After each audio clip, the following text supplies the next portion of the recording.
Hello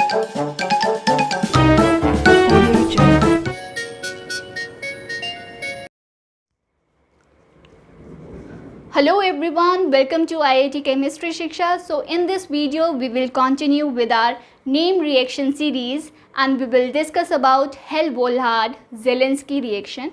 पर reaction शुरू करने से पहले मैं आपसे कुछ कहना चाहूँगी. I know you guys are preparing for NEET और मेंस एग्ज़ाम राइट नाउ और एग्ज़ाम्स बार बार पोस्टपोन हो रहा है and you people are going through lot of pressure. There is lot of pressure on your mind. There are lot of mood fluctuations you are going through. At this age even I am going through, then I can completely understand कि आप लोग कैसा feel कर रहे होंगे. There is lot of anxiety, there is lot of pressure, but still एक चीज़ कहना चाहूँगी, be patient. Let the things go on. Let this phase go on smoothly. Be strong. Be strong. अगर कुछ है तो share it with your parents, share it with your close friends, not every friend. Trust me, कुछ friends के साथ जो आपका अच्छा सोचते हैं उन्हीं के साथ शेयर करो. एंड उससे भी ज़्यादा इम्पोर्टेंट है यू नो पॉजिटिविटी और motivation comes from with in. Do not look for it outside. जो बाहर से मोटिवेट करेगा कोई तुम्हें वो थोड़े टाइम के लिए रहेगा, पर अगर आप खुद को मोटिवेटेड रखोगे तो that will result into better results and trust me it will be all worth it at the end. So keep on working and if there is anything you would like to share with me, then just comment on YouTube. I would like to share something with you. I will definitely listen to you. And let's continue with the Hell-Vollard-Zelensky reaction. तो Hell-Vollard-Zelensky reaction में क्या होता है, देखो कोई reactant है, reactant में carboxylic group है, मोनो कार्बोक्सिलिक एसिड, यानी कि सिर्फ एक कार्बोक्सिलिक ग्रुप है और उसकी रिएक्शन हम कर रहे हैं एक हेलोजन से, क्लोरीन से या फिर ब्रोमीन से, इन the presence of small amount of red phosphorus. थोड़ा सा रेड फॉस्फोरस लेना है, ठीक है. तो mono carboxylic acid react with chlorine और bromine in the presence of small amount of red phosphorus and it results in the formation of alpha chloro और alpha bromo carboxylic acid. देखो ये है रिएक्टेंट, इसमें एक कार्बोक्सिलिक ग्रुप है. Carboxylic group के साथ वाला कार्बन क्या होगा, अल्फ़ा कार्बन, और उसके साथ वाला हाइड्रोजन क्या होगा, अल्फ़ा हाइड्रोजन. तो जैसे ही तुम इसे ब्रोमीन या फिर क्लोरीन के साथ रिएक्ट करोगे इन the presence of small amount of red phosphorus, तो ये अल्फ़ा हाइड्रोजन जो है वो किससे रिप्लेस हो जाएगा, उस हेलोजन एटम से रिप्लेस हो जाएगा. ठीक है, अगर यहाँ पर 2 अल्फ़ा हाइड्रोजन है तो 2 ब्रोमीन एटम से वो रिप्लेस हो जाएगा. इट डिपेंड्स कि यहाँ पर हमने ब्रोमीन कितना लिया. अगर 1 मॉलिक्यूल लिया तो 1 अल्फ़ा हाइड्रोजन रिप्लेस होगा. अगर हमने 2 मॉलिक्यूल्स लिए तो 2 अल्फ़ा हाइड्रोजन रिप्लेस हो गए. अगर एक्सेस में लिए तो जितने भी अल्फ़ा हाइड्रोजन होंगे वो सब रिप्लेस हो जाएंगे. बट यहाँ पर एट द एंड हो क्या रहा है, alpha hydrogen is being replaced with halogen atom, और इसी को हम क्या बोलते हैं, Hell-Vollard-Zelensky रिएक्शन.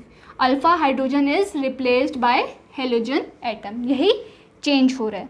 तो आपके सामने ये रिएक्टेंट है, इसकी हमने रिएक्शन करी ब्रोमीन से इन the presence of small amount of red phosphorus. तो बेसिकली क्या हो रहा है, अल्फ़ा हाइड्रोजन किससे रिप्लेस हो जाएगा, ब्रोमीन एटम से. तो हमारे पास बन गया ये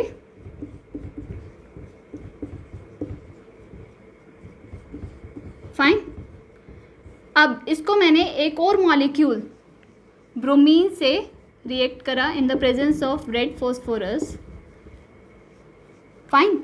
तो दूसरा अल्फ़ा हाइड्रोजन भी किससे रिप्लेस हो जाएगा, ब्रोमीन एटम से. क्लियर.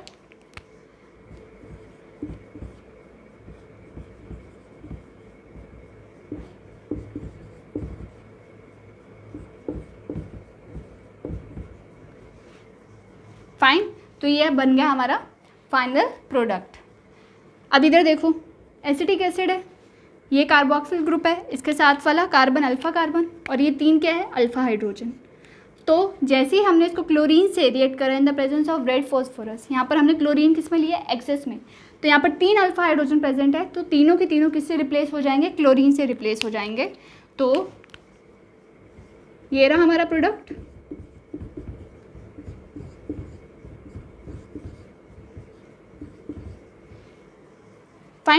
ये देखो ये है नेक्स्ट मॉलिक्यूल। तो नेक्स्ट मॉलिक्यूल में आप देख सकते हो कि ये है कार्बोक्सिल ग्रुप, इसके साथ वाला कार्बन अल्फ़ा कार्बन, बट यहाँ पर कोई भी अल्फ़ा हाइड्रोजन प्रेजेंट नहीं है। तो अल्फ़ा हाइड्रोजन नहीं है तो remember one thing, alpha hydrogen का होना ही नेसेसरी कंडीशन है for this reaction to take place. अगर अल्फ़ा हाइड्रोजन ही नहीं है तो वो रिप्लेस किससे होगा, तो इसलिए यहाँ पर अल्फ़ा हाइड्रोजन नहीं है, तो यहाँ पर हेल्वोलार्ड ज़ेलेंस्की रिएक्शन भी नहीं होगी। So no reaction will take place.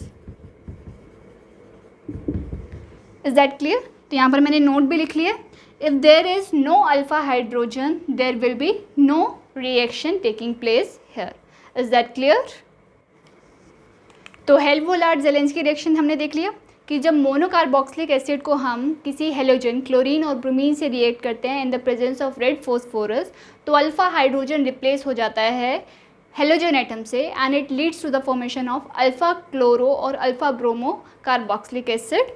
अब रिएक्शन जो है Hell Volhard Zelinsky reaction provides a path for the preparation of substituted carboxyl acid by acid reaction or elimination reaction. ये क्या एक पाथवे प्रोवाइड कर रहा है ताकि इससे कुछ और सब्स्टिट्यूटेड कार्बोक्सिल एसिड बन सके, या फिर एलिमिनेशन रिएक्शन से या फिर सब्स्टिट्यूशन रिएक्शन से। अब ये देखो ये है हमारे पास मोनोकार्बोक्सिल एसिड, इसको हमने रेड फॉस्फोरस से इन द प्रेजेंस ऑफ ब्रोमीन से रिएक्ट करा, तो यहाँ पर हेल्वोलार्ड ज़ेलेंस्की रिएक्शन होगा। ये क्या है कार्बोक्सिल एसिड, इसके साथ वाला अल्फ़ा कार्बन और उसके साथ वाला अल्फ़ा हाइड्रोजन, तो ब्रोमीन से रिएक्ट करें इन the presence of red phosphorus, तो यहाँ पर अल्फ़ा हाइड्रोजन किससे रिप्लेस हो जाएगा, alpha hydrogen will be replaced by bromine atom. अब इसके हम अगर फर्दर रिएक्शन कर रहे हैं अल्कोहलिक KOH से, किससे रिएक्ट कर रहे हैं अल्कोहलिक KOH से, तो यहाँ से HBr निकल जाएगा। क्या निकल जाएगा HBr। अल्कोहलिक KOH की प्रेजेंस में क्या होगी elimination reaction and it will lead to the formation of, यहाँ से ब्रोमीन निकला और यहाँ से हाइड्रोजन निकलेगा, बीटा एलिमिनेशन हो रहा है ना, तो यहाँ से ब्रोमीन निकला, यहाँ से हाइड्रोजन निकल गया, HBr निकल गया, तो it will lead to the formation of CH2 double bond CH-COOH। ये बन गया हमारा final product. Is that clear?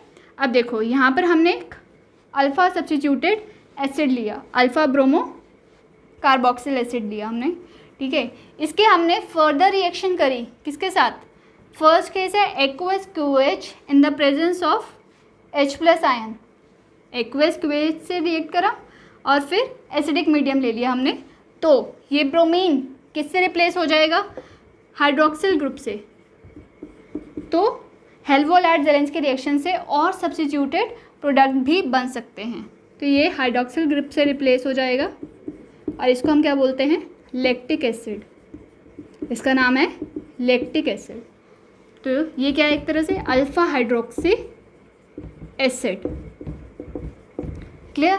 अब सेकंड केस देखो, अगर इसकी रिएक्शन हम एक्सेस में अमोनिया से कर दें तो ब्रोमीन जो है किससे रिप्लेस हो जाएगा NH2 से, तो CH3 CH NH2 COOH और इसका नाम क्या है एलेनिन, अमीनो एसिड है ना, ये क्या है alanine, alpha amino acid. Is that clear? और हम इसकी रिएक्शन जो है सोडियम साइनाइड से कर रहे हैं, तो ब्रोमीन एटम जो है वो किससे सब्स्टिट्यूट हो जाएगा साइनाइड से, तो CH3 CH CN COOH cyanide group से रिप्लेस हो गया। इसकी हम फर्दर हाइड्रोलिसिस कर रहे हैं, तो ये साइनाइड ग्रुप की हाइड्रोलिसिस हो जाएगी and it will lead to the formation of COH group से रिप्लेस हो गया और इसका नाम है मिथाइल मैलोनिक एसिड। क्या है ये मिथाइल मैलोनिक एसिड। तो हेल्वोलार्ड Zelinsky reaction leads to the formation of other substituted products. So this was about Helvolaard-Zelensky reaction. For further reactions, stay tuned with IIT Chemistry Shiksha, and until we meet again, till then, happy learning. Thank you.